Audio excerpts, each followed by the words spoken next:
વડોદરામાં વધુ એક મગરનું મોત થયું છે ત્યારે 15 દિવસમાં આ બીજો બનાવ બનતા પર્યાવરણ પ્રેમીઓમાં ભારે નારાજગી વ્યાપેલી છે। વડોદરાની ફાસ્ટ ટ્રેક કોર્ટની પાછળ એક આશરે 8 ફૂટ લાંબો મગર મૃત હાલતમાં મળી આવતા ચકચાર મચી ગઈ છે। આ અંગે વન વિભાગને તાત્કાલિક જાણ કરવામાં આવી હતી, જેના પગલે વન વિભાગની ટીમ ઘટના સ્થળ ઉપર દોડી આવી હતી। ચિંતાજનક બાબત એ છે કે છેલ્લા માત્ર 15 દિવસની અંદર જ વડોદરામાં મગરના મોતનો આ બીજો કિસ્સો પ્રકાશમાં આવ્યો છે।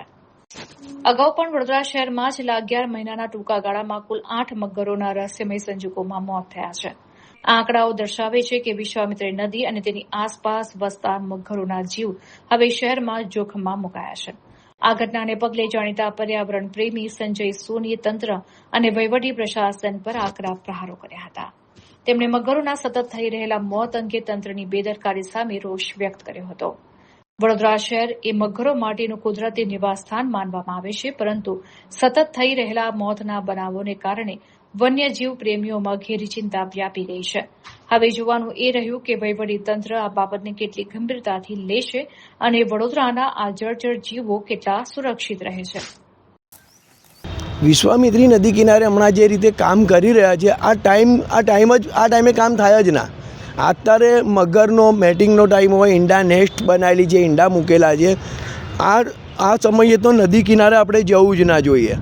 અને ઇકો સેન્સિટિવ ઝોન જ્યાં મગરનું હાઈ પોપ્યુલેશન છે એવા વિસ્તારમાં તમે આ ટાઈમે મશીનરી ઉતારો એ યોગ્ય નથી।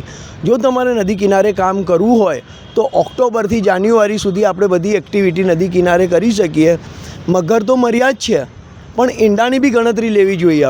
હવે જે મગરની પોપ્યુલેશન વધતી નથી, બધા આંકડા રમત જેવા છે, એટલે હવે શું છે કે ઈંડા જ તૂટી રહ્યા છે। એટલે જેમ કંઈ બોલવા જેવું લાગતું નથી। કહેવાનો મતલબ એવું છે કે જો મગર નીકળી જશે ને વિશ્વામિત્રીમાંથી મરીને, તો એની જગ્યા મચ્છર લઈ લેશે। મચ્છર તમને જીવવા નહીં દે। વોટર પોલ્યુશન, કુદરતના મોટામાં મોટા સફાઈ સેવક કાચબો અને મગર છે, બરાબર, જે વિશ્વામિત્રીમાં છે, અને એ જ વોટર પોલ્યુશનથી વડોદરા શહેરને બચાવે છે। જો એ વિશ્વામિત્રીમાં વોટર પોલ્યુશન થઈ જશે તો નદીનું ડેમોગ્રાફી એવી છે કે ભાઈ વચ્ચેથી જાય છે, એટલે જે બાજુ હવા હશે એ બાજુ વાયરસ ફેલાશે। એટલે વોટર પોલ્યુશનમાં વિશ્વામિત્રીને જવાથી બચાવનાર મગરને કાચબા છે।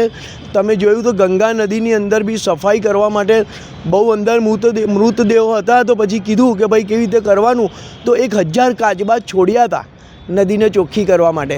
જ્યારે અહીંયા કાઢવાની ને મારવાની વાત થાય છે, સમય બી ખોટો છે। ફોરેસ્ટ ડિપાર્ટમેન્ટ પગાર વાઇલ્ડલાઇફનો લે છે અને કામ હ્યુમન રાઇટ્સ માટે કરે છે। એમાં આવું દેખાઈ આવે છે કે જંગલ રાજ જ ચાલે છે। બોલવામાં કંઈ મજા નથી, સમજી જવાનું છે। 11 મહિનામાં 8 મગરના મૃત્યુ થયા છે। આના પહેલાં બી હજારો મગર મરી ગયા। અમે 7 મગરના 2 વાર શ્રદ્ધાંજલિને બેસના રાખ્યા છે વિશ્વામિત્રીના ઘાટ પર। એટલે હવે આ તો રોજ મરે ને કોણ રડે એવું થઈ ગયું છે મગરનું।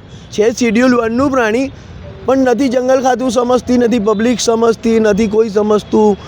NGO છે, બધા કામ કરે છે મગર પર, પણ NGOનું એકબીજા જોડે સંકલન નથી। એના હિસાબે જાનવરોનો મરો થઈ રહ્યો છે।